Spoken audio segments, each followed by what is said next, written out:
المتقين والصلاة والسلام على سيد الأنبياء والمرسلين محمد وآله وصحبه أجمعين وعلى كل من تبعهم بإحسان إلى يوم الدين. أما بعد فأعوذ بالله من الشيطان الرجيم. بسم الله الرحمن الرحيم. يا أيها الذين آمنوا اتقوا الله وكونوا مع الصادقين. وقال الله تبارك وتعالى فادخلي في عبادي وادخلي جنتي. قال النبي صلى الله عليه وسلم هم الجلساء لا يشقى جليسهم. صدق الله مولانا العلي العظيم. صدق رسوله النبي الأمي الكريم.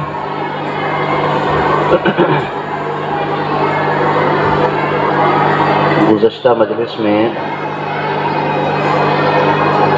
اہل اللہ کی صحبت پر بات شروع ہوئی تھی اور یہ بات سمجھائی گئی تھی کہ ایمان کے لیے، ایمان کی حفاظت، اس کی بقا اور اس کی ترقی کے لیے تقوی ضروری ہے، اور تقوی کی حفاظت ہوگی اہل اللہ کی صحبت سے، اللہ کے نیک بندوں کے ساتھ تعلق رکھنا، ان کی مجلس میں شرکت کرنا، ان کی باتیں سننا، یہ ایمان اور تقوی کی حفاظت کے لیے ضروری ہے۔ آج اسی بات کی مزید وضاحت کرنی ہے۔ اللہ تعالیٰ نے قرآن مجید میں اور نبی کریم سرور دو عالم صلی اللہ علیہ وسلم نے مختلف احادیث مبارکہ میں بھی اس مضمون کو بیان فرمایا۔ قرآن مجید کی سب سے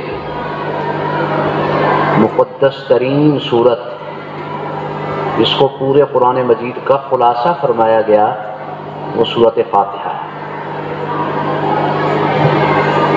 اور سورۃ فاتحہ کا خلاصہ اس سورت کی درمیانی آیت اہدنا الصراط المستقیم کو بیان فرمایا گیا۔ گویا کہ سورۃ فاتحہ کے اندر ایک ایسی دعا سکھائی گئی ہے، اگر یہ دعا مانگنے والے کے حق میں قبول ہو گئی، گویا اسے دنیا اور آخرت کی ساری خیریں اور بھلائیاں نصیب ہوں۔ اہدنا الصراط المستقیم، اے اللہ ہمیں سیدھی راہ دکھائیے، ہمیں سیدھا راستہ بتلا دیجیے۔ پھر آگے اس کی وضاحت اور اس کا بیان فرمایا، اس کی تفسیر فرمائی کہ صراط مستقیم سے کیا مراد ہے۔ فرمایا صراط الذین انعمت علیہم، ان لوگوں کا راستہ جن کے اوپر آپ کا انعام ہوا۔ یہ منعم علیہم کون ہیں؟ جن کے اوپر اللہ تعالیٰ کا خاص انعام ہوا ہے۔ اس کو پھر ایک اور مقام پہ واضح فرمایا، وَمَن يُطِعِ اللَّهَ وَالرَّسُولَ فَأُولَٰئِكَ مَعَ الَّذِينَ أَنْعَمَ اللَّهُ عَلَيْهِم مِّنَ النَّبِيِّينَ وَالصِّدِّيقِينَ وَالشُّهَدَاءِ وَالصَّالِحِينَ وَحَسُنَ أُولَٰئِكَ رَفِيقًا۔ یہ منعم علیہم چار طبقات ہیں۔ سب سے پہلا مقدس طبقہ انبیاء کا، جن کو نبوت عطا کی گئی، دوسرا طبقہ صدیقین کا، اور تیسرا طبقہ شہداء کا، اور چوتھا صالحین کا۔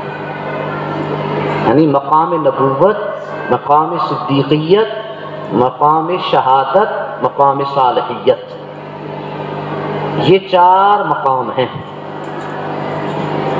سب سے مقدس ترین طبقہ انبیاء کا، جن کو نبوت عطا کی گئی، دوسرے وہ جن کو صدیقیت کا مقام عطا کیا، تیسرے وہ جن کو اللہ نے اپنے دین کے راستے میں شہادت کا جام نوش کرنے کی توفیق نصیب ہے، اور چوتھے وہ جو اللہ کے مقرب اور محبوب بندے ہیں۔ یہ چار طبقے ہیں جن کے اوپر اللہ کا خاص انعام نازل ہے۔ اور آخر میں فرمایا وَحَسُنَ أُولَٰئِكَ رَفِيقًا، یہ کیا ہی خوب ان کی رفاقت ہے، یعنی جن لوگوں کو ان کا ساتھ نصیب ہو گیا، جو ان کے ساتھ جڑ گئے، ہاں وہ کامیاب ہو۔ اچھے سنگ ترے، سنا ہے لطیفہ اچھے سنگ ترے والا؟ کہتے ہیں ایک آدمی سنگترے بیچ رہا، سنگترا ہے نا موسمی جو ہوتا ہے، یہ بیچا ریڑھی والا، اور آواز لگا رہا تھا اچھے سنگترے اچھے سنگترے اچھے سنگترے۔ اس کے قریب سے ایک اللہ کے ولی گزر رہے، جب ان کے کانوں میں یہ جملہ پڑا تو انہوں نے جیسے یہ جملہ سنا تو وہ بے ہوش ہو کے گر پڑے۔ کافی دیر کے بعد ہوش میں آئے، لوگوں نے اس کو پکڑا ہوا تھا ریڑھی والے کو بھی، اس نے کوئی چیز کر دی ہے، شاید کوئی چیز ان کو ماری یا کوئی ایسی چیز کھلا جس کی وجہ سے بے ہوش ہو گئے۔ وہ جیسے ہوش میں آئے کہنے لگے کہ اس کو کیوں پکڑا ہوا بیچارہ؟ کہنے لگے اس نے آپ سے زیادتی کی ہے۔ بھائی اس نے کچھ بھی نہیں کہا، اس کو چھوڑ دو، اس کا کوئی قصور نہیں۔ کیا بات تھی حضرت، پھر کس کی وجہ سے آپ بے ہوش ہو گئے، کیا وجہ تھی؟ فرمانے لگے میں ان کے قریب سے گزر رہا تھا، یہ اپنے لے میں بیچارہ اپنے خیال میں اپنی چیز بیچ رہا تھا، کہتا اچھے سنگترے اچھے سنگترے۔ میرا خیال چلا گیا اس کے الفاظ کے دوسرے معنی کی طرف۔ سنگ کہتے ہیں ساتھی کو، سنگت کو، ہاں اچھے سنگ ترے، اچھے ساتھی چلے گئے۔ ترے کا معنی ہوتا ہے گزر جانا۔ مجھے یہ کہہ رہا تھا اچھے سنگ ترے، یہ تو اپنے خیال میں کہہ رہا تھا اچھے سنگ ترے اچھے سنگ ترے، لیکن میرا خیال اس طرف چلا گیا کہ اچھے جو ساتھی تھے نا، جو اچھی سنگت تھی وہ دنیا سے چلی گئی، اب ان کا ساتھ ہمیں نصیب نہیں ہوگا۔ اللہ کے مقرب اور جو محبوب بندے ہیں وہ دنیا سے چلے گئے، مجھ جیسے بیکار لوگ یہاں پڑے ہوئے ہیں۔ اب حضرت مدنی رحمہ اللہ، شیخ الاسلام حضرت مولانا سید حسین احمد مدنی رحمہ اللہ زندگی کے آخر میں اکثر ایک شعر پڑھتے تھے عربی: ذهب الذين يعاش في اكنافهم، ذهب الذين يعاش في اكنافهم وبقي الذين حياتهم لا تنفع۔ وہ لوگ چلے گئے جن کے سایوں میں زندگی گزاری جاتی تھی، وہ لوگ چلے گئے جن کے سایوں میں زندگی گزاری جاتی، اور اب مجھ جیسے بیکار لوگ رہ گئے جن کی زندگی کا کوئی فائدہ ہی نہیں۔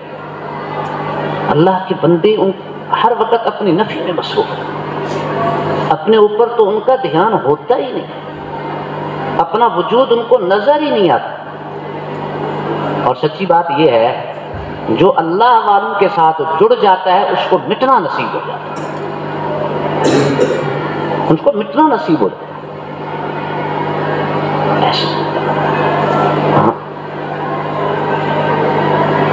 اقبال کا شعر کیا ہے؟ مٹا دے اپنی ہستی کو اگر کچھ مرتبہ چاہے، کہ دانا خاک میں مل کر گلو گلزار ہوتا ہے۔ تو یہ صحیح معنوں میں جو مٹنا نصیب ہوتا ہے یہ اللہ والوں کے قدموں میں آنے کے بعد نصیب۔ تو میں یہ عرض کر رہا تھا کہ اللہ تعالیٰ نے صراط مستقیم کے بارے میں وضاحت فرمائی کہ سیدھا راستہ ان لوگوں کا ہے جن کے اوپر میرا خاص انعام نازل ہوا، اور جن لوگوں پر میرا خاص انعام نازل ہوا ہے یہ کتنے طبقات ہیں؟ 4 طبقات۔ وَحَسُنَ أُولَٰئِكَ رَفِيقًا، یہ آیت بتلا رہی ہے کہ اللہ والوں کی رفاقت سے ہی صراط مستقیم ملے گا۔ ان کی رفاقت، ان کی سنگت، ان کا ساتھ کیا ہی خوب ہے۔ جو ان کے ساتھ چلے گا اللہ اس کو دنیا اور آخرت کی منزلیں اس کے لیے آسان کرے۔ یہ قرآن کی آیت سے اہل اللہ کی صحبت کو ثابت کر، اہل اللہ کی صحبت اور اس کا فائدہ خود قرآن سے واضح ہوتا ہے۔ اور سورۃ قاف کی ایک آیت میں اللہ تعالیٰ نے عجیب بات فرمائی: وَاصْبِرْ نَفْسَكَ مَعَ الَّذِينَ يَدْعُونَ رَبَّهُمْ بِالْغَدَاةِ وَالْعَشِيِّ يُرِيدُونَ وَجْهَهُ۔ اے اللہ کے محبوب، اللہ تعالیٰ اپنے محبوب سے فرما رہا ہے آپ اپنے آپ کو ان لوگوں کے ساتھ روکے رکھیے جو صبح اور شام اللہ کو راضی کرنے کے لیے اللہ کو پکارتے ہیں، یعنی صحابہ۔ اس آیت میں اللہ تعالیٰ نے اپنے محبوب صلی اللہ علیہ وسلم کو پابند بنایا ہے کہ آپ نے صحابہ کے ساتھ بیٹھنا ہے۔ آپ صحابہ کے ساتھ بیٹھیں گے تو آپ کی نبوت کا فیض اور آپ کی نبوت کی نسبت ان صحابہ کے سینوں میں منتقل ہوگی۔ یہ آیت کیا بتلا رہی ہے؟ اللہ کے نبی کی صحبت میں صحابہ بیٹھیں گے تو صحابہ کو ترقی ملے گی، ان کے ایمان کو ترقی ملے گی۔ تو اسی طریقے سے جو انبیاء کے جان نشین کی صحبت میں بیٹھے گا اللہ اس کو کیسے محروم فرمائے؟ قرآن کی آیت بتلا رہے ہیں۔ جب اللہ کے نبی سے فرمایا آپ ان کے ساتھ بیٹھیے، حالانکہ اللہ کے نبی تو رات دن اللہ کی عبادت میں لگے ہوئے تھے، یہ فرمایا کہ نہیں، آپ کی ایک مستقل عبادت یہ بھی ہے کہ آپ نے اپنے ان ساتھیوں کے ساتھ بیٹھنا ہے، کچھ آپ وقت دیجئے ان کو، آپ وقت دیں گے تو ان کا کام بنے گا۔ سبحان اللہ، کتنی بڑی بات ہے۔ اللہ تعالی نبیوں کے سردار سے فرما رہے ہیں۔ اور اس سے بھی عجیب تر بات اور ہے، اللہ کے نبی نے ایک دعا مانگی، اللہم انی اسألک حبک وحب من یحبک والعمل الذی یبلغنی الی حبک۔ اے اللہ میں آپ سے آپ کی محبت مانگتا ہوں، وحب من یحبک، اور آپ کے عاشقوں کی محبت مانگتا ہوں۔ جو آپ کے عاشق ہیں، جو آپ سے محبت کرنے والے ہیں، وہ کون ہیں؟ اللہ کے عاشق اللہ والے ہی ہوتے ہیں۔ یہ ذرا غور تو کریں، نبیوں کے سردار اللہ سے اللہ کے عاشقوں کی محبت مانگ رہے ہیں۔ سبحان اللہ، یا اللہ مجھے اپنی محبت نصیب فرما اور اپنے عاشقوں کی محبت نصیب فرما، اور اس عمل کی محبت نصیب فرما جو عمل مجھے آپ کے قریب پہنچا۔ بخاری اور مسلم شریف دونوں کے اندر ایک روایت بیان ہوئی اور مشہور واقعہ ہے، ایک آدمی نے 100 قتل کر دیے، سنا واقعہ مشہور، 100 قتل کر دیے۔ اس کے لیے حکم کیا ہوا؟ 99 کیے تھے تو ایک آدمی چلا گیا کسی کے پاس، تو عالم نہیں تھا بیچارہ، سیدھا کہ میں نے 99 قتل کیے، میری کوئی توبہ؟ 99 قتل کر چکے ہو، اب توبہ؟ ہماری کوئی راستہ نہیں۔ ایک قتل ہو جائے تو کتنی بڑی وعید قرآن میں بیان ہوئی، وَمَن يَقْتُلْ مُؤْمِنًا مُتَعَمِّدًا فَجَزَاؤُهُ جَهَنَّمَ خَالِدًا فِيهَا وَغَضِبَ اللَّهُ عَلَيْهِ وَلَعَنَهُ وَأَعَدَّ لَهُ عَذَابًا عَظِيمًا۔ اور 99 قتل کے بعد تمہارے لیے توبہ؟ اس نے کہا کہ 99 تو پہلے کر چکا ہوں، 100 کا عدد تو پورا کر دوں۔ چل بھائی سوچی جائے، تیرا نمبر لگ رہا ہے۔ اس کو بھی اس نے اس کا کام تمام کر دیا، 100 ہوتے ہو گئے۔ آگے چلا گیا کسی عالم کے پاس جس کو اللہ نے دین کی سمجھ نصیب فرمائی، اس کو معرفت حاصل کی دی، جی میں 100 بندوں کا قاتل ہوں، میرے لیے کوئی توبہ کا دروازہ، کوئی میرا بھی کوئی چھٹکارے کا راستہ ہے؟ بالکل، اللہ کی رحمت بڑی وسیع ہے، اللہ کی رحمت بہت وسیع ہے، کیوں نہیں ہے بھائی آپ کے لیے؟ ہاں توبہ کرو، لیکن دیکھو 2 کام کرو، ایک تو توبہ کرو، دوسرا یہ ہے کہ جس بستی میں تم رہتے ہو نا، وہ بستی ظالموں کی ہے، گناہ گاروں کی، اللہ کے نافرمانوں کی بستی ہے، اس بستی سے نکل کر جو آگے فلاں جگہ نیک لوگوں کی بستی ہے نا، وہاں چلے جاؤ، یعنی قریہ ظالمہ سے نکل کر قریہ صالحہ کی طرف جاؤ۔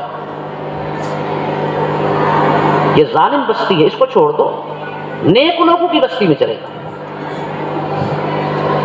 اور جب وہ بیچارہ گیا، ابھی راستے میں ہی تھا، وہ بستی اہل اللہ کی دور تھی، اس کے موت کا وقت لکھا وہ وہیں پر اس کی وفات۔ جس وقت اس کی وفات ہونے لگی تو حدیث میں ہے کہ اور تو وہ کچھ کر نہیں سکتا تھا، تو تھوڑا سا سرک گیا، اپنے سینے کا رخ لیتے لیتے ادھر کر رہا تاکہ کچھ اور قریب ہو جاؤں۔ اب عذاب دینے والے فرشتے اور رحمت کے فرشتے دونوں کا جھگڑا ہو، وہ کہتے ہیں ہم نے روک، یہ 100 بندوں کا قاتل ہے، ہم نے اس کو لے کے جانا ہے ادھر جہنم کی طرف۔ رحمت کے فرشتے آگے کہ نہیں ٹھیک ہے 100 بندوں کا قاتل تھا، لیکن اس وقت تو توبہ کر چکا تھا نا، اور نیک لوگوں کی بستی کی طرف اس کا رخ تھا، اس لیے ہم نے اس کو لے کے جانا۔ آپس میں جھگڑا ہوا، اللہ تعالیٰ نے فرشتے کو بھیجا، میں کہ تم جا کے ان کا فیصلہ کرو، اور دونوں زمینوں کی پیمائش، جس طرف قریب ہو نا وہیں طرف کا فیصلہ کرو۔ نیک لوگوں کی بستی کے قریب ہے تو رحمت کے فرشتوں کے حوالے کر دو، اگر ظالم لوگوں کی بستی کے قریب ہے تو ان کے حوالے کر دو عذاب کے فرشتوں۔ حدیث میں ہے کہ در حقیقت وہ ظالموں کی بستی کے قریب تھا، اس لیے کبھی چلا ہی تھا، بیچارے کا وقت آ پہنچا۔ وہ نیک لوگوں کی بستی تو بڑی دور تھی، لیکن اس کی طلب اور اس کی فکر، اس کی توبہ اللہ کی بارگاہ میں قبول ہو، یہ ادا اللہ کو پسند آئی کہ آخر میں بھی وہ گھسٹ رہا تھا اللہ کے عذاب کے خوف سے۔ اللہ تعالیٰ نے زمین کو حکم دیا، جو نیک لوگوں کی بستی تھی اس سرزمین کو اللہ نے حکم دیا تقربی، تو قریب ہو جا. اور ظالموں کی بستی کی جو سرزمین تھی اس کو حکم دیا تباہ آدھی، تو کچھ ہٹ جا، دور ہو جا. اللہ کی رحمت خود فیصلہ. ہاں اب یہ سوچیں تو صحیح، اس حدیث کا پیغام جو ہے، جو اس حدیث کا میسج ہے، اس حدیث سے جو پیغام ملا وہ کیا ہے؟ اس حدیث سے اصل پیغام یہ مل رہا ہے کہ دیکھیے اللہ کے نیک بندوں کی طرف اس کی رہنمائی کی کہ نیک لوگوں کی صحبت میں جاؤ گے تو پھر تمہارا چھٹکارا آسان ہو، تمہارے لیے مغفرت کے فیصلے ہوں گے. برے لوگوں کی صحبت سے ہٹو، بروں کی صحبت میں بیٹھو گے تو اور برے بن جاؤ گے. صحبت صالح ترا صالح کنت، صحبت طالح ترا طالح. نیک لوگوں کی صحبت میں جاؤ تو تمہیں نیک. ایک حدیث یہ. دوسری ایک حدیث اور بھی پڑھی ہے، وہ بھی مشہور حدیث ہے ہاں، کہ اللہ کے نیک بندے جہاں ذکر کے لیے بیٹھے، فرشتے آتے ہیں، اللہ تعالیٰ سب کو جاننے کے باوجود ان سے سوال فرما دے کس لیے بیٹھے ہیں سارے؟ یا اللہ یہ آپ کو یاد کرنے کی، آپ کا ذکر کرنا. اللہ تعالیٰ فرماتے، حدیث لمبی ہے میں خلاصہ بیان کروں، ان کے لیے مغفرت کا فیصلہ لیتے. فرشتے عرض کریں گے یا اللہ وہ فلاں بندہ، اس کا تو وہ تو اس میں آیا ہی نہیں تھا، وہ تو ویسے اپنے کام سے آیا تھا. ہاں تو وہ ویسے جا کے، اسی کوئی نیت نہیں تھی آپ کے ذکر کرنے کی، وہ ویسے ہی اپنے کام سے آیا ہوا تھا. تو اللہ تعالیٰ فرماتے ہیں کہ اس کے لیے بھی مغفرت کا پروانہ جاری کرو. کیوں؟ ہم الجلساء لا یشقی جلیسہم. یہ جو میرے ذاکرین بندے ہیں نا، یہ اللہ کے میرے جو نیک اور مقرب محبوب بندے ہیں، یہ ایسے ہیں کہ ان کے ہم نشین بھی محروم نہیں ہیں. ان کے ہم نشین بھی میں خانے کا محروم بھی محروم نہیں ہے. میں خانے کا محروم بھی محروم نہیں. میں طلباء سے اکثر پوچھتا رہتا ہوں کہ یہ بعض مصرے نا بڑے معروف ہوتے ہیں تو ان کے پہلے مصروں کا پتہ نہیں چلتا. یہ مصرع اکثر کتابوں میں لکھا ہو، تحریروں میں مل جاتا ہے، میں خانے کا محروم بھی محروم نہیں. میں بچوں سے کہا کرتا ہوں اس کا پہلا مصرع سناؤ کیا ہے. پہلا مصرع یاد کرو. مستی کے لیے بوئے مے تند ہے کافی. مستی کے لیے بوئے مے تند ہے کافی، میں خانے کا محروم بھی محروم نہیں. اب آپ کو یہ بھی سمجھانا میں کیا ہے اور تند کیا ہے، یہ چیز سمجھانی پڑے. کہتے ہیں کہ مستی کے لیے ہاں شراب جو ہے نا، شراب میں شراب کو کہتے ہیں، اس کا ایک گھونٹ پینا ہی کافی ہے مستی کے لیے. ایک گھونٹ جس نے پی لیا نا وہی مست ہو جائے گا. تو میں خانہ کہتے ہیں شراب خانے کو جہاں لوگ بیٹھ کے شراب پیتے. میں خانے کا محروم بھی محروم نہیں ہے. وہاں جو جلا کے اس کو شراب نہیں ملی نا، ایک قطرہ ہی مل گیا جس کو، ایک گھونٹ ہی جس کو مل گیا نا، وہ بھی محروم نہیں ہے. اللہ والوں کے کلام کے اندر جہاں میں خانے کا ذکر آتا ہے اس سے مراد ہے جہاں بیٹھ کے اللہ کی محبت کا شراب پلایا جاتا ہے، یعنی خانقاہیں. ہاں یہ دینی مراکز، تبلیغی مراکز، دینی مدارس جہاں اللہ تعالیٰ کا نام لیا جاتا ہے، جہاں اللہ کا نام بلند ہوتا ہے اس کو میں خانہ کہتے ہیں. تو اللہ کی یاد سے مراد ہے شراب محبت، اس سے شراب مراد اللہ کی یاد مراد. اللہ والوں کے پاس جو گیا اس کو چاہے ایک قطرہ ہی مل گیا، تھوڑی دیر کی صحبت ہی مل گئی نا، وہ بھی معروم نہیں ہے. علامہ رومی رحمہ اللہ کیا فرماتے ہیں، یک زمانہ صحبت با اولیاء بہتر از 100 سالہ بات بیریا. اللہ والوں کی گھڑی صحبت میں ایک گھڑی بیٹھنا 100 سالہ بیریا عبادت سے افضل. مفتی اعظم پاک مسلم مشفی صاحب رحمہ اللہ کو اس پہ اشکال ہوا اور اپنے شیخ الخانی رحمہ اللہ سے عرض کیا. حضرت مولانا روم نے بہت مبالغہ نہیں کر دیا، 100 سالہ بیریا عبادت، اس کے مقابلے میں اللہ والوں کی صحبت میں ایک گھڑی بیٹھ جانا کافی افضل ہے. اور تھانی رحمہ نے فرمایا کہ مفتی صاحب مبالغہ نہیں کیا بلکہ ابھی کم بیان کیا. 100 سالہ کی بجائے اس کو 1000 سالہ کہنا حضرت کو چاہیے تھا، 1000 سالہ کہنا چاہیے تھا. پھر وجہ بیان فرمایا کہ دیکھیے شیطان نے 1000 سال عبادت کی، 1000 سال عبادت کی، لیکن یہ 1000 سال کی عبادت اس کو دائرہ اسلام سے خارج ہونے سے نہ روک سکی، مردودیت سے نہ روک سکی. وہ ہمیشہ کے لیے پھر بھی مردود ہو گیا. 1000 سال عبادت کی، زمین کا کوئی چپا ایسا نہیں تھا جہاں اس نے پیشانی نہ ٹیکی ہو اپنے. لیکن اس کے باوجود اللہ نے کیا فرمایا، ہاں فخرج منہا فإنک رجیم. جب دفع ہو جا مردود، ہاں دفع ہو جائے یہاں سے، ہمیشہ کے لیے ناکام ہو.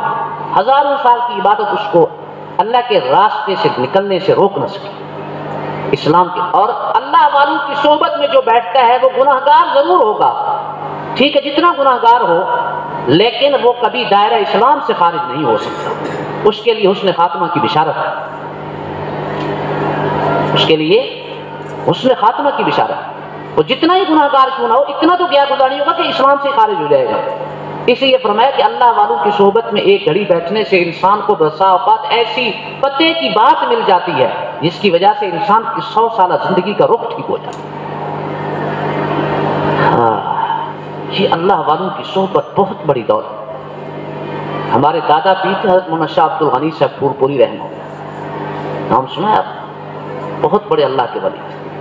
ہمارے شیخ حضرت اقدس مفتی رشید احمد صاحب رحمہ اللہ تعالیٰ کے شیخ اور حکیم الامہ حضرت تھانوی رحمہ اللہ کے خلیفہ اور حضرت کے خاص خلیفہ۔ حضرت تھانوی رحمہ اللہ سے عمر میں صرف 8 سال چھوٹے تھے اور حضرت تھانوی رحمہ اللہ ان سے بہت محبت فرماتے تھے۔ ان کی کچھ خصوصیات ہیں، فرمایا کہ حضرت تھانوی رحمہ اللہ نے پوری زندگی ان کو کبھی ڈانٹ نہیں کھلائی، حالانکہ جتنے بھی خلفاء تھے سب کی کبھی باری لگ جاتی تھی، نمبر لگ جاتا تھا اصلاح کے لیے، لیکن حضرت پور پوری رحمہ اللہ کو کبھی ڈانٹ نہیں پڑی حضرت تھانوی رحمہ اللہ سے۔ اور حضرت ان کے بارے میں جب ان کو خط لکھتے تھے، شیخ ان کو خط لکھتے تھے، فرماتے محبی و محبوبی، شاہ عبد الغنی صاحب محبی و محبوبی کے الفاظ کے ساتھ لکھتے، اور 12 مرتبہ ان کو نبی کریم صلی اللہ علیہ وسلم کی زیارت نصیب ہوئی۔ اور حضرت تھانوی رحمہ اللہ نے ایک دفعہ شاہ عبد الغنی صاحب کا خط دیکھ کے فرمایا الحمدللہ ہمارے متعلقین میں بعض ایسے لوگ بھی ہیں جن کو اللہ نے مقام صدیقین تک پہنچا دیا، ان کو اللہ نے مقام صدیقین تک پہنچا دیا۔ حضرت نے نام نہیں بتایا، حضرت کے بھتیجے مولانا شبیر علی صاحب وہ بیٹھے، جب حضرت اٹھ کے چلے گئے ضرورت سے تو انہوں نے چپکے سے وہ خط اٹھا کے دیکھ رہے کس کا نام لکھا، نیچے حضرت مولانا عبد الغنی صاحب کا نام لکھا۔ اتنی بڑی بشارت۔ انہوں نے یہ بنوٹ کا فن سیکھا تھا، یہ جو لاٹھی چلانے کا جو فن، بہت بڑے مجاہد تھے۔ حضرت تھانوی رحمہ اللہ کا یہ اعظم گڑھ کے رہنے والے تھے۔ حضرت تھانوی رحمہ اللہ کبھی فرمایا کرتے تھے الحمدللہ اعظم گڑھ میں ہماری فوج رہتی ہے، ان کی طرف اشارہ کرتے ہیں اعظم گڑھ میں ہماری فوج رہتی ہے، اگر کبھی دشمن ہمارے اوپر حملہ کرے تو ہمیں کسی فوج کو بلانے کی ضرورت ہے، ہمارے الحمدللہ ہماری فوج رہتی ہے اعظم گڑھ۔ حضرت شاہ عبد الغنی صاحب پور پوری اور عجیب باتیں فرمایا، اور آپ حیران ہوں گے کہ غیر مسلم ہندو سے یہ فن سیکھا اور بڑی محنت کے ساتھ سیکھا یہ فن۔ اور حضرت شاہ عبد الغنی صاحب پور پوری فرمایا کرتے تھے کہ میں نے جب ان سے یہ فن سیکھا لاٹھی چلانے کا، میں کہ ان کے میرے استاد کی بھینسیں تھیں، میں تہجد کے وقت میں اٹھتا تھا تو ان کی بھینسوں کے لیے چارے کا انتظام کرتا، ان کی جگہ بناتا تھا بھینسوں کی، ان کے لیے ان کی پوری خدمت کرتا تھا۔ غیر مسلم استاد، لیکن استاد چاہے غیر مسلم ہے وہ قابل احترام، فن سیکھ رہے تھے اس سے۔ مانے لگے کہ میرے استاد جو تھے اتنے بڑے ماہر تھے اپنے فن میں کہ ایک آدمی نے ان کے اوپر تلوار سے حملہ کیا اور یہ لکھ رہے تھے کچھ قلم کے ساتھ، تو انہوں نے یکدم بجلی کی طرح ایسا پینترا بدلا اور پینترا بدل کر اپنے اس قلم کو اس کو دے مارا، اس دشمن کو قلم ایسی جگہ پہ لگا اور ایسے انداز سے اس کو قلم مارا کہ وہ بندہ قلم لگتے ہی مر گیا۔ تلوار والے کو قلم والے نے تلوار قتل کر دیا اندازہ۔ ایک بار مہارت تھی ان کی، یہ قلم کو ایسے انداز پہ مارا، ان کو رگ معلوم ہوگی کہ اس کو لگنے سے بندہ مر جاتا ہے۔ اور حضرت شاہ عبد الغنی صاحب رحمہ اللہ فرمایا کرتے تھے میں نے اتنی محنت کی ان کے سے فن سیکھنے میں کہ پورے ہندوستان کے اندر اس فن کے اندر الحمدللہ میرا کوئی مقابلہ نہیں کر سکتا۔ ایک غیر مسلم سے فن سیکھا۔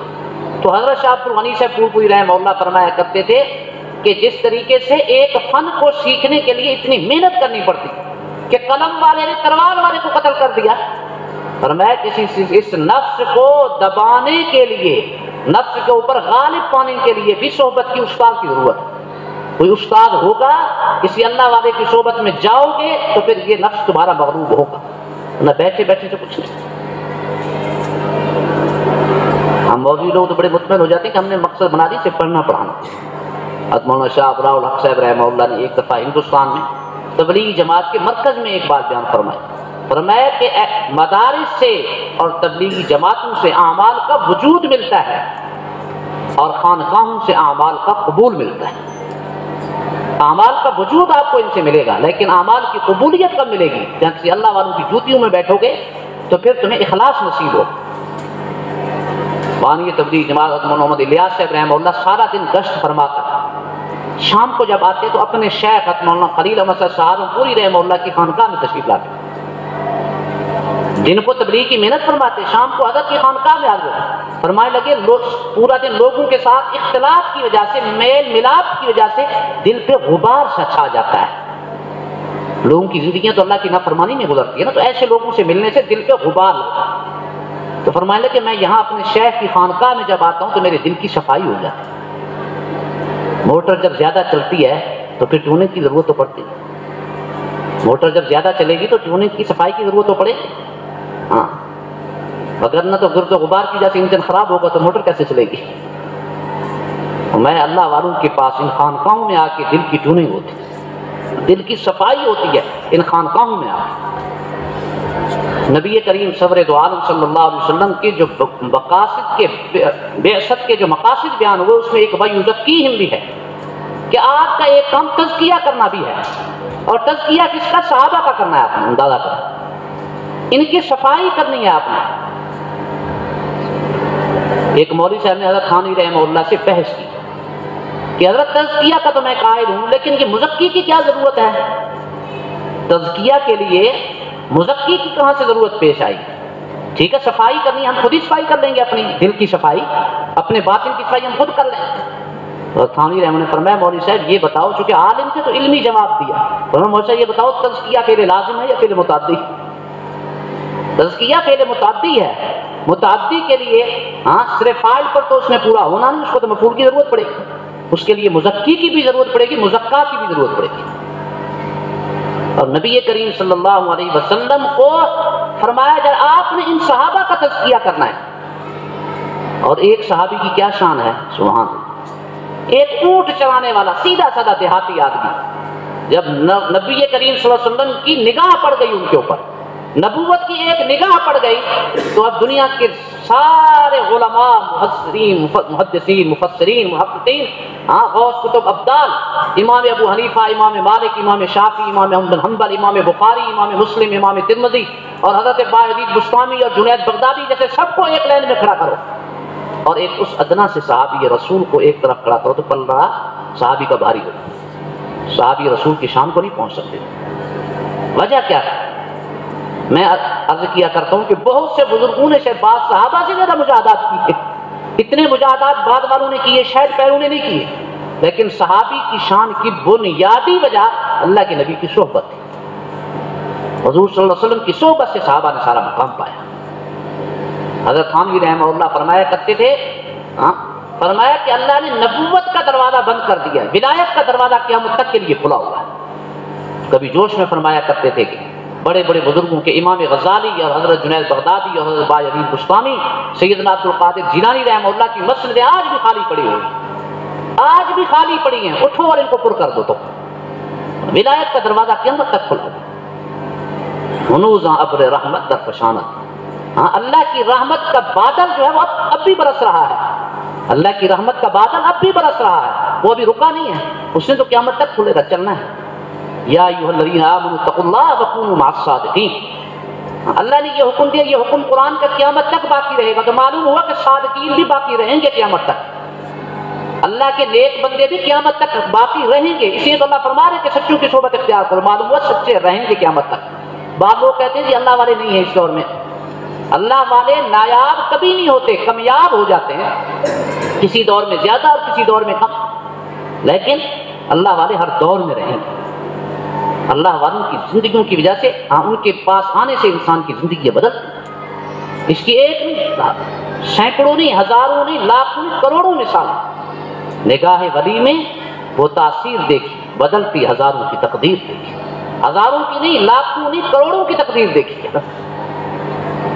ہمارے شیخ مفتی رشید مسعود رحمہ اللہ شعر پڑھتے تھے بڑے درد سے، نہ جانے کس ادا سے میری جانب اس نے دیکھا، ابھی تک دل میں تاثیر نظر محسوس ہوتی ہے۔ کہ اللہ کے ولی نے، میرے شیخ نے جانے کس ادا سے، کس طرح میری طرف دیکھا تھا، آج تک ان کی نگاہ کا اثر محسوس کر رہا ہوں۔ حضرت مولانا شاہ احمد پرتاب گڑھی صاحب رحمہ اللہ ہندوستان میں بہت بڑے، ان کی خدمت میں ندوۃ العلماء کے اساتذہ تشریف لائے، تو حضرت نے ان علماء کے سامنے فرمایا کہ دیکھو مولوی صاحبان، ہاں نظر بد کو مانتے ہو کہ نہ؟ فرمایا جی نظر بد کا تو حدیث میں ذکر ہے، ان العین حق، نظر بد حق ہے، نظر لگ جاتی ہے۔ فرمایا جب نظر بد کو مانتے ہو تو نظر صحیح کو کیوں نہیں مانتے؟ نظر بد اگر لگ سکتی ہے تو اللہ والوں کی نظر صحیح بھی تو لگے گی، وہ بھی تو لگ جاتی ہے۔ کسی جاہل آدمی کی، گناہگار آدمی نے نظر لگا دی آپ کے بچے کو، آپ کے جانور کو، کسی چیز کو، نظر بد کو مانتے نظر بد لگ جاتی ہے، تو اللہ والوں کی نظر صحیح کیوں نہیں لگے گی؟ اس کو وہ بھی نظر لگے گی، تمہاری زندگیاں بدل جائیں گی۔ ان کو ترغیب دی بیعت ہونے کی، کسی اللہ والوں کے قدموں میں آؤ پھر کام بنے گا۔ تنہا نہ چل سکو گے محبت کی راہ میں، تنہا نہ چل سکو گے محبت کی راہ میں چل رہا ہوں میرے ساتھ آئیے۔ یہ شعر پڑھا ندوۃ العلماء کے اساتذہ علماء کے سامنے۔ اللہ کی محبت کا راستہ اکیلے طے ہو نہیں سکتا، کسی اللہ والوں کے پاس، کسی اللہ والے کے پاس آؤ گے تو پھر یہ راستہ طے ہوگا آسانی سے۔ اور میں اس راستے پہ چل رہا ہوں، میرے ساتھ آئیے، میں رہنمائی کروں گا آپ کی۔ حضرت خواجہ عزیز الحسن مجذوب رحمہ اللہ، حکیم الامہ حضرت تھانوی رحمہ اللہ کے چہیتے خلیفہ، آپ حیران ہوئے، عالم نہیں تھے، گریجویٹ تھے، جدید تعلیم تھی، الہ آباد یونیورسٹی سے انہوں نے بی اے کیا تھا، ہاں لیکن اللہ والوں کی صحبت میں حکیم الامہ تھانوی رحمہ اللہ کی چند دن کی صحبت سے اللہ کی نسبت پا کے تعلق میں اللہ سے مشرف ہو گئے، اور وقت کے بڑے بڑے علماء پھر ان کے قدموں میں بیٹھے۔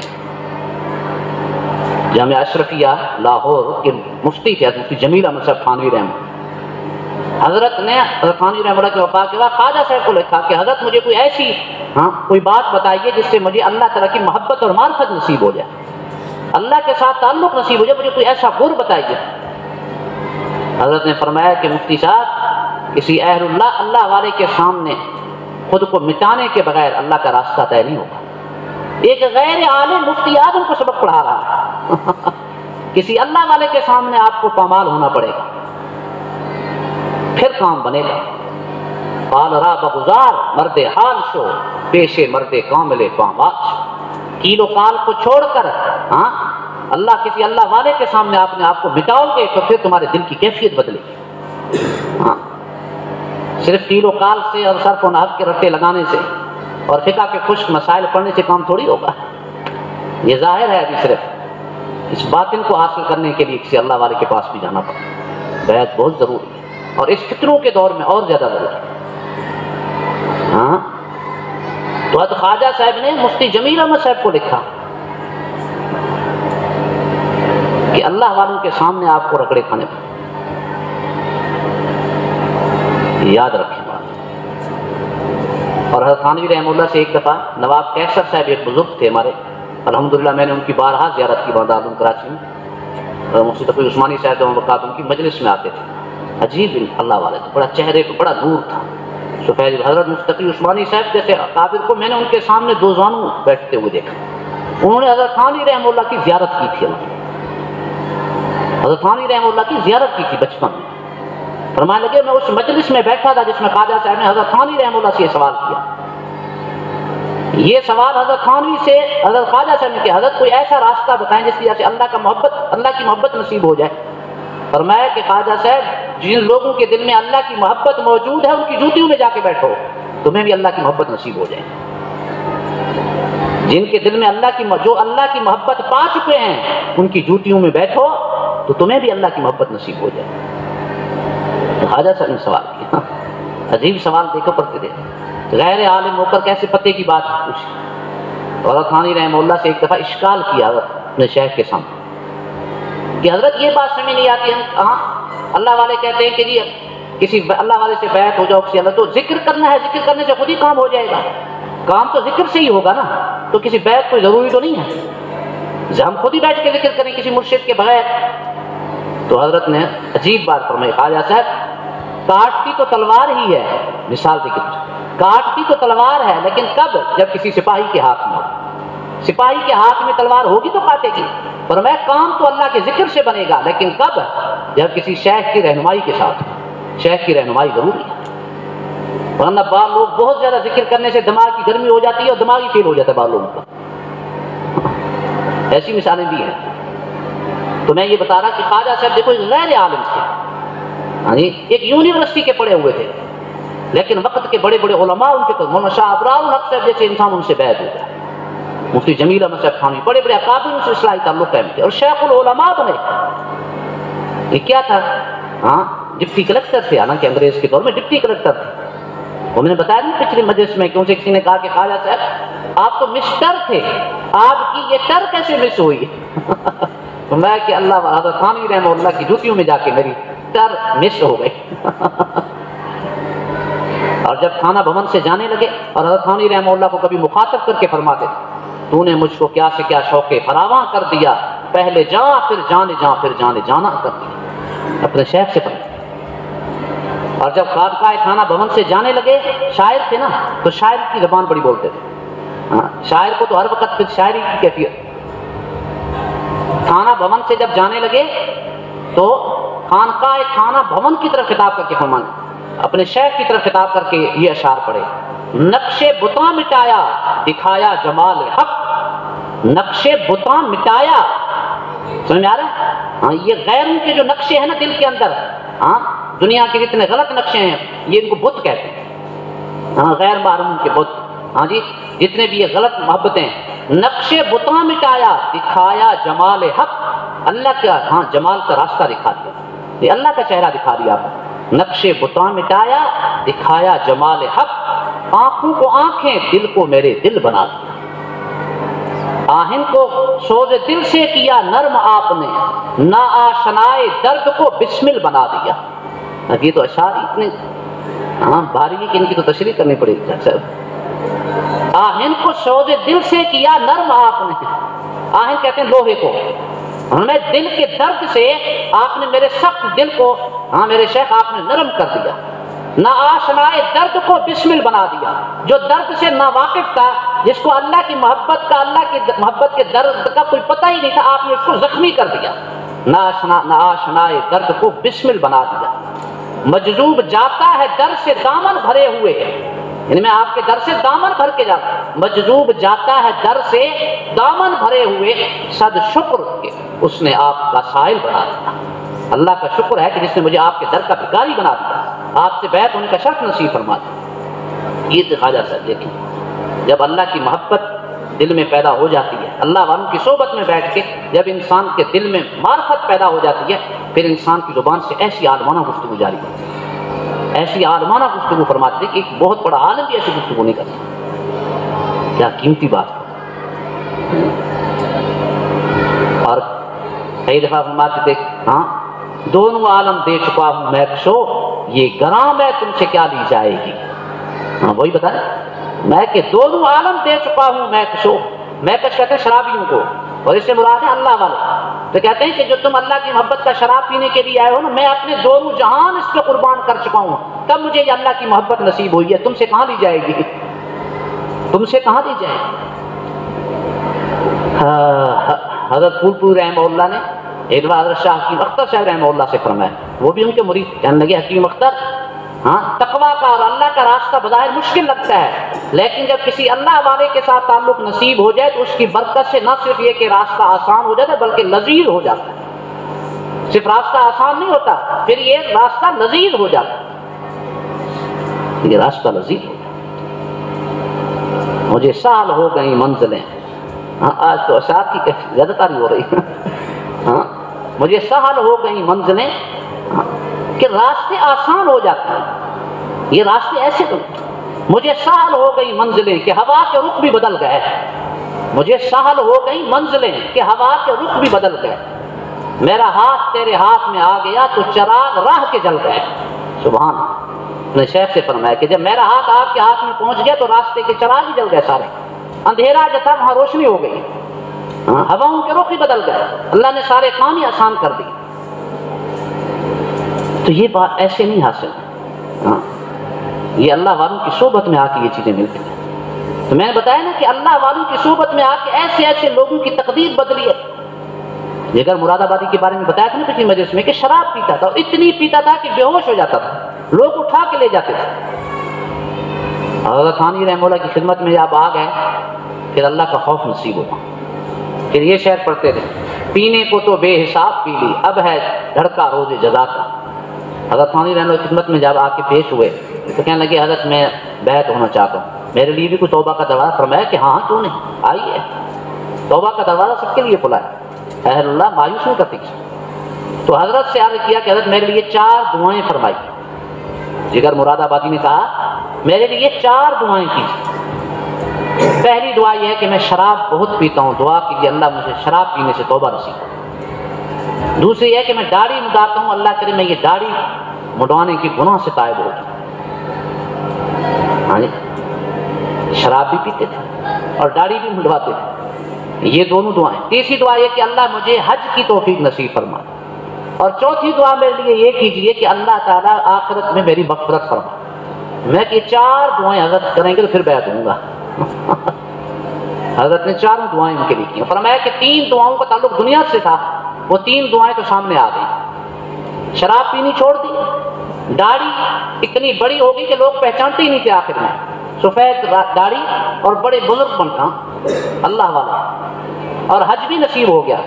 اور فرماتے تھے کہ حضرت تھانوی کی یہ 3 دعائیں دنیا میں نے دیکھ لی ان کی قبولیت، انشاءاللہ چوتھی دعا بھی یقیناً قبول ہوگی، اللہ مجھ سے انشاءاللہ مغفرت کا فیصلہ فرمائیں گے۔ دوسرے شاعر وہ عبدالحفیظ جون پوری، ہاں جی، حضرت تھانوی رحمہ اللہ کی خانقاہ میں آئے، چند دن رہے تو وہ داڑھی کے کچھ بال آ گئے تھے، جب بیعت ہونے کے لیے آئے تو اس دن تازہ اس طرح پھروا کے حضرت کے سامنے پیش ہوتا ہے۔ حضرت نے فرمایا کہ یہ کیا کیا؟ وہ چند دن یہاں رہنے سے جو آپ کے چہرے پر سنت کا نور آ گیا تھا اس کو کیوں ختم کیا؟ کہنے لگے حضرت آپ ہیں حکیم الامت اور میں ہوں مریض الامت۔ مریض کو چاہیے کہ اپنی ساری بیماری حکیم کے سامنے پیش کر دے تاکہ اسی قوت کے ساتھ، طاقت کے ساتھ نسخہ لکھے حکیم۔ تو میں نے اپنی ساری بیماری آپ کے سامنے رکھ دی۔ یہ عمل بظاہر شریعت کے لحاظ سے تو ٹھیک نہیں تھا شرعی لحاظ سے، لیکن نیت اچھی تھی، اسی حضرت نے کچھ نہیں فرمایا، فرمایا کہ ٹھیک ہے بیعت فرما دیں۔ تو شاعر تھے، ان کو بھی شاعری کے اس موقع پر یاد آ گئی، تو اپنے بیعت کو انہوں نے اشعار میں بیان کیا۔ میری کھل کر سیاہ کاری تو دیکھو اور ان کی شان ستاری تو دیکھو۔ حضرت تھانوی رحمہ اللہ کہا میری کھل کر سیاہ کاری تو دیکھو اور ان کی شان ستاری تو دیکھو۔ گڑا جاتا ہوں جیتے جی زمین میں، گڑا جاتا ہوں جیتے جی زمین میں، گناہوں کی یہ گراں باری تو دیکھو۔ ہوا بیعت حفیظ اشرف علی سے، بھئی غفلت یہ ہوشیاری تو دیکھو۔ فرمایا کہ ہاں غفلت میں پڑا ہوا تھا، اللہ کی نافرمانی پڑا ہوا تھا، لیکن اس کے باوجود دیکھو یہ میری ہوشیاری دیکھو کیسی ہے کلمہ دیکھی کہ حضرت تھانوی کے قدموں میں آ گئی۔ جون پور میں کہتے ہیں ایک دفعہ حضرت بیان کرنے کے لیے گیا تو ایک دیکھا سفید بزرگ کھڑا، فرمایا ان کا کیا تعارف ہے؟ فرمایا حضرت یہ عبدالحفیظ جون پوری صاحب ہیں جنہوں نے داڑھی منڈوا کر تازہ آپ سے بیعت ہوئے تھے، اب ماشاءاللہ بزرگ بن گئے۔ اللہ والوں کی نگاہ انسان کو کہاں سے کہاں تک پہنچا دیتی۔ تو ساری بات کا خلاصہ یہ ہے کہ صحابہ اکرام کو سارا مقام ملا صحبت کی برکت سے۔ اللہ نے قیامت تک کے لیے یہ صحبت کا راستہ دروازہ کھول رکھا۔ ہم اللہ والوں کی صحبت اختیار کریں گے، نیک لوگوں کی مجلس میں جائیں گے، ان سے دعائیں لیں گے، ان کی باتیں سنیں گے، تو انشاءاللہ اللہ تعالیٰ ہمارے لیے بھی راستے آسان فرمائیں۔ اللہ تعالیٰ اپنے اور اپنے محبوب صلی اللہ علیہ وسلم کی سچی محبت اور کامل اتباع کی توفیق نصیب فرمائیں۔ وآخر دعوانا الحمدللہ۔ آئندہ ہفتے میں امتحان شروع ہو رہے ہیں اور اس کے بعد ایک ہفتہ چھٹی ہوگی انشاءاللہ، اس لیے 2 مجلس کی چھٹی ہوگی۔